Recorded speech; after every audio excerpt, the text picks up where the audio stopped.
সুপ্রিয় দর্শক, স্বাগতম জানাচ্ছি সর্বশেষ আপডেট বাংলা সংবাদে। শুরুতে জানিয়ে দেব সংবাদ শিরোনাম।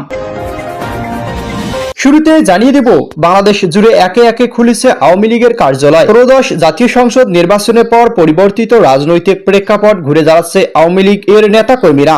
এর অংশ হিসেবে দেশের বিভিন্ন জেলা উপজেলায় 1.5 বছরেরও বেশি সময় ধরে বন্ধ থাকা আওয়ামী লীগের কার্যালয় ফের খুলেছেন। এদিকে বাংলাদেশ সারা দেশ জুড়ে জেলায় জেলায় বাড়ছে আওয়ামী লীগের কর্মসূচি। নেতাদের মধ্যে উৎসাহ উদ্দীপনা। প্রতিকূল পরিস্থিতি আর নানা সীমাবদ্ধতা কাটিয়ে তৃণমূলের সাংগঠনিক শক্তিকে ঘুরে দাঁড়াচ্ছে আওয়ামী লীগ। দেশের বিভিন্ন জেলা ও উপজেলা নানামুখী কর্মসূচির মাধ্যমে নিজেদের সরব উপস্থিতি জানান দিচ্ছে আওয়ামী লীগ দলটির নেতাকর্মীরা। এদিকে চট্টগ্রাম, রাজশাহী, পাবনা, গাইবান্ধা, জামালপুর, নড়াইল সহ অন্তত 30টি জেলা উপজেলা আওয়ামী লীগের সহযোগী সংগঠনের নেতাকর্মীদের সরব উপস্থিতি খবর পাওয়া গেছে। সম্পদের পাহাড় গড়েছেন উপদেষ্টারা। বাংলাদেশ অন্তর্বর্তী সরকার প্রধান উপদেষ্টা প্রফেসর মোহাম্মদ ইউনূসের নেতৃত্বে গঠিত হয়েছিল দুর্নীতির বিরুদ্ধে জিরো টলারেন্স নীতি ঘোষণা করে ক্ষমতা এসেছিল জুলাই আগস্ট 2024 গণ অভ্যুত্থানের পর। এই সরকার সংস্কার, নিরপেক্ষ নির্বাচন এবং দুর্নীতিমুক্ত প্রশাসনের প্রতিশ্রুতি দিয়েছিল, যা কোনোভাবেই বাস্তবায়ন করতে পারেনি। সর্বশেষ জানিয়ে দেব ক্ষমতা আসতে না আসতেই এই অবস্থার সামনে কি অপেক্ষা করছে। রমজান মাসে মানুষ একটু সস্তায় তেল ডাল কিনতে ট্রাকের পেছনে ছুটেছেন। কেউ ঝুলে পড়ছেন, একজন নারী ছিটকে পড়লেন রাস্তায়। এই দৃশ্য দেখে যদি কারো বুকে একটিও না লাগে তাহলে ধরে নিতে হবে সেই মানুষ বা সেই সরকারের বোধশক্তি বলে কিছুই নেই। বিএনপি এখন ক্ষমতা এসেছে 12 ফেব্রুয়ারি একটা নির্বাচনের মাধ্যমে। সে নির্বাচন দেশের বড় রাজনৈতিক দল আওয়ামী লীগকে অংশ নেয়নি। সাধারণ মানুষ ভোট কেন্দ্রে যাননি, যা ছিল মূলত একটা সাজানো অনুষ্ঠান। সেই অনুষ্ঠান সেরে যারা এখনো মন্ত্রিত্ব হয়েছেন তারা রমজান মাসে দেশের মানুষ এই অবস্থা দেখেছেন এবং কোনো লজ্জাবোধ ছাড়াই আছেন। দেশ জুড়ে একে একে খুলেছে আওয়ামী লীগের কার্যালয়। ত্রয়োদশ জাতীয় সংসদ নির্বাচনের পর পরিবর্তিত রাজনৈতিক প্রেক্ষাপটে ঘুরে দাঁড়াচ্ছে আওয়ামী লীগের নেতাকর্মীরা। এর অংশ হিসেবে দেশের বিভিন্ন জেলা উপজেলা 1.5 বছরেরও বেশি সময় ধরে বন্ধ থাকা আওয়ামী লীগের কার্যালয় ফের খুলেছেন তারা। জামালপুর জেলা আওয়ামী লীগের কার্যালয় খুলেছেন দলটির কর্মীরা। এর আগে রাজধানী ধানমন্ডিতে দলীয় সভাপতির রাজনৈতিক কার্যালয় ফটকের সামনে জাতীয় পতাকা ও শেখ মুজিবুর রহমানের ছবি রেখে স্লোগান দেন যুব মহিলা লীগের কয়েকজন নেত্রী। এদিকে আজ সকাল 8টার দিকে সংগঠনের 10 থেকে 12 জন নেতাকর্মী ধানমন্ডি 3-এ সড়কে 51 নম্বর বাড়ির সামনে অবস্থান করতে দেখা যায়। এছাড়াও সম্প্রতি কক্সবাজার, উখিয়া, হবিগঞ্জ, পাবনা, রাজশাহী, রাজবাড়ী ও যশোরে বাগাইছড়িতেও আওয়ামী লীগের কার্যালয় খুলিয়ে দেওয়ার ঘটনা ঘটেছে। এসব কার্যালয় দলীয় জাতীয় পতাকা উত্তোলন, শেখ মুজিবুর রহমান ও শেখ হাসিনার ছবি টাঙানো এবং ব্যানার ঝুলানোর ঘটনা ঘটেছে। নির্বাচনের পরদিন থেকে শুরু করে পঞ্চগড় সদরের চাকলাহাট ইউনিয়ন আওয়ামী লীগের কার্যালয় তালা খুলে দেওয়ার খবর আসে। সামাজিক যোগাযোগ মাধ্যমে ছড়িয়ে পড়া ভিডিওতে দেখা যায় তালা খুলে দেওয়ার সময় উপস্থিত ছিলেন চাকলাহাট ইউনিয়ন পরিষদের সাবেক চেয়ারম্যান ও বিএনপি নেতা আবু দাউদ প্রধান। রাজনৈতিক বিশ্লেষক জুবাইদা নাসরিন বলেন, আমার মনে হয় নির্বাচিত সরকার এসেছে এবং এখন তাদের কাছে রাজনৈতিক স্থিতিশীলতা গুরুত্ব পাবে। আওয়ামী লীগকে ছাড়া বিগত সরকার নির্বাচন করে গেছে, দলটির কর্মী সমর্থকরা দেশে আছে এবং অনেকে কারাগার। সব মিলিয়ে রাজনৈতিক স্থিতিশীলতার স্বার্থে দলটির কার্যালয় খোলা বা স্বাভাবিক রাজনৈতিক কর্মকাণ্ডে সুযোগ পেলে তা ইতিবাচকই হবে। ঢাকা বিশ্ববিদ্যালয়ের শিক্ষক মোহাম্মদ মফিজুর রহমান বলেন, গত সরকার আওয়ামী লীগের কার্যক্রম নিষিদ্ধ করেছে, নির্বাচনে অংশ নিতে দেয়নি, কিন্তু তার মানে এই না যে দলটি সবসময় নিষিদ্ধ থাকবে। আবারও আওয়ামী লীগ অন্তর্বর্তী সরকার গ্রহণ করেনি, কিন্তু নির্বাচিত সরকার তারা প্রত্যাখ্যান করেনি, শীঘ্রই গ্রহণ করতে পারে।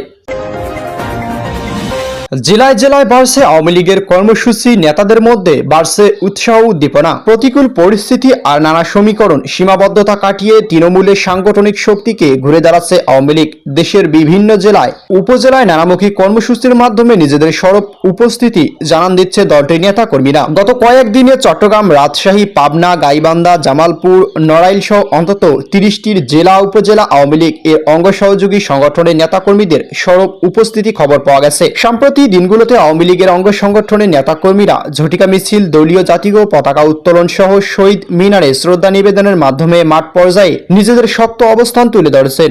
চট্টগ্রাম কেন্দ্রীয় শহীদ মিনার ছাত্রলীগ নেতাকর্মী শ্রদ্ধা নিবেদনের একটি ভিডিও সামাজিক যোগাযোগ মাধ্যমে ব্যাপক সাড়া ফেলেছে। সাবেক শিক্ষামন্ত্রী মহিবুল হাসান চৌধুরী শেয়ার করেছেন। রাজনৈতিক বিশ্লেষকদের মতে চরম প্রতিকূলতা এবং বৈরী পরিবেশ তৃণমূল সাধারণ কর্মীরা যেভাবে রাজপথে নামছেন তা দলের প্রতি তাদের গভীর আনুগত্য ও সাহসিকতারই বহিঃপ্রকাশ। এই কর্মসূচিগুলো প্রমাণ করে যে আওয়ামী লীগ কেবল একটি দল নয়, বরং এটি একটি সুসংগঠিত বিশাল রাজনৈতিক শক্তি। বিশ্লেষকরা মনে করছেন এই জনমত ও ভোটারের বিশাল অংশ এখনো দলের পাশে শক্তভাবে দাঁড়িয়ে আছে। এই দলটিকে জনবিচ্ছিন্ন করার কোনো প্রচেষ্টাকে চ্যালেঞ্জ জানাচ্ছে। মাঠ পর্যায়ে এই জাগরণ ভবিষ্যতেও আওয়ামী লীগের পুনর্গঠন, বড় ধরনের রাজনৈতিক প্রত্যাবর্তনের অন্যতম ভিত্তি হিসেবে কাজ করে বলেও ধারণা করা হচ্ছে।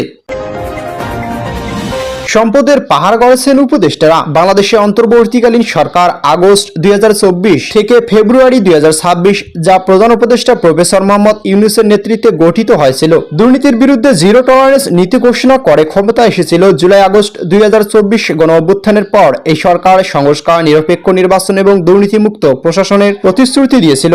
কিন্তু শাসনামলের শেষ দিকে, বিশেষ করে 2025-26 উপদেষ্টাদের বিরুদ্ধে দুর্নীতি, স্বজনপ্রীতি, স্বার্থের সংঘাত এবং অর্থ পাচারের অভিযোগ উঠছে জনমনে ব্যাপক হতাশা তৈরি করছে। এসব অভিযোগ, মিডিয়া রিপোর্ট, রাজনৈতিক দলের নারী দাবি ও নাগরিক সমাজের সমালোচনা বারবার উঠে এসেছে। যদিও সরকারের পক্ষ থেকে বেশিরভাগ অভিযোগ ভিত্তিহীন বা রাজনৈতিক উদ্দেশ্য প্রণোদিত বলে উড়িয়ে দেওয়া হয়েছে। কোন চূড়ান্ত আদালতি রায় বা দোষী সাব্যস্ত এখনো ফেব্রুয়ারি 2026 পর্যন্ত প্রকাশিত হয়নি। সূত্রের খবর, রাষ্ট্রীয় কোষাগারে অর্থ বারবার বিদেশ গেছেন ডক্টর ইউনূস। 2024 সালে অন্তর্বর্তীকালীন সরকার গঠনের পর থেকেই ইউনূস তার নিকটজনদের রাষ্ট্রীয় গুরুত্বপূর্ণ পদে বসতে থাকেন। তার এই ধারাবাহিকতায় শপথ নেওয়ার পর ইউনূস সেন্টারের নির্বাহী পরিচালক লামিয়া মোর্শেদকে নিয়ে দেওয়া হয়েছে এসডিসি মুখ্য সমন্বয়ক হিসেবে, অথচ এসডিজি বাস্তবায়ন তার কোনো উল্লেখযোগ্য দক্ষতা বা অভিজ্ঞতার প্রমাণ পাওয়া যায়নি। ক্ষমতায় আসতে না আসতে এই অবস্থা। সামনে কি অপেক্ষা করছে? রমজান মাসে মানুষ একটু সস্তার তেল ডাল কিনতে ট্রাকের পেছনে ছুটেছেন, কেউ ঝুলে পড়েছেন, একজন নারী ছিটকে পড়ছেন রাস্তায়। এই দৃশ্য দেখে যদি কারো বুকে একটু কেউ না লাগে, তাহলে ধরে নিতে হবে সেই মানুষ বা সেই সরকার বোধশক্তি বলে কিছু নেই। বিএনপি এখন ক্ষমতা এসেছে 12 ফেব্রুয়ারি একটা নির্বাচনের মাধ্যমে। যে নির্বাচন দেশের বড় রাজনৈতিক দলকে অংশ নেয়নি, সাধারণ মানুষ ভোট কেন্দ্রে যাননি, যা ছিল মূলত একটা সাজানো অনুষ্ঠান। সেই অনুষ্ঠান এখন যারা মন্ত্রিত্ব করছেন, যারা রমজান মাসে দেশের মানুষের এই অবস্থা দেখছেন, তারা কোনো লজ্জাবোধ ছাড়াই আছেন। বিএনপির জন্মটাই একটু আলাদা। জিয়াউর রহমান সেনানিবাসে বসে একটি দল তৈরি করেছিলেন ক্ষমতাকে আঁকড়ে রাখার হাতিয়ার হিসেবে। সেই দলের ইতিহাস জুড়ে দুর্নীতি, সন্ত্রাস আর পেশিশক্তির রাজনীতি। দলটির শীর্ষ নেতারা বারবার আদালতে দণ্ডিত হয়েছেন, কিন্তু অনুশোচনার চিহ্ন মাত্র কখনোই নেই। আর এবার জনগণকে একটা নির্বাচনী প্রহসনের সামনে রেখে ক্ষমতার স্বাদ নিতে চাচ্ছেন তারা। ক্ষমতা আসতে না আসতেই বাজার আগুন, নিত্যপণ্যের দাম সাধারণ মানুষের নাগালের বাইরে। রমজানের মানুষ একটু স্বস্তি চান, রোজার মাসে পরিবারকে একটু ভালো খাওয়াতে চান, কিন্তু সেই সুযোগ নেই। তারা টিসিবির ট্রাকের পেছনে ভিড়, তার ছোটাছুটি, তাই ট্রাকের পেছনে ঝুলে পড়া, এই একজন নারীর রাস্তায় আশ্রে পড়া। বিএনপি মন্ত্রী এখন গাড়িতে চড়ে এসিতে বসে বিবৃতি দেন। এই বিবৃতিতে সংখ্যার থাকে, উন্নয়নের গল্প থাকে, কিন্তু উত্তরা 12 নম্বর সেক্টরে একজন নারী রাস্তায় পড়ে যাচ্ছেন কারণ তিনি একটু সস্তায় তেল কিনতে চেয়েছিলেন, সেই গল্পটা তাদের বিবৃতিতে নেই।